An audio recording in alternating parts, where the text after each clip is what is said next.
बुजुर्ग वालिद और बेटे का सबक। एक बेटे ने अपने वालिद को एक मजेदार इशाइया से लुत्फ अंदोज होने के लिए रेस्तुरान में मदऊ किया। वालिद काफी बूढ़े और कमजोर हो चुके थे।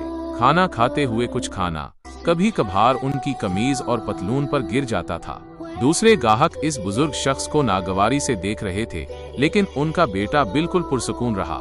जब वो खाना खत्म कर चुके तो बेटे ने जरा भी शर्मिंदगी महसूस किए बगैर पूरे सुकून से अपने वालिद की मदद की और उन्हें वॉशरूम ले गया।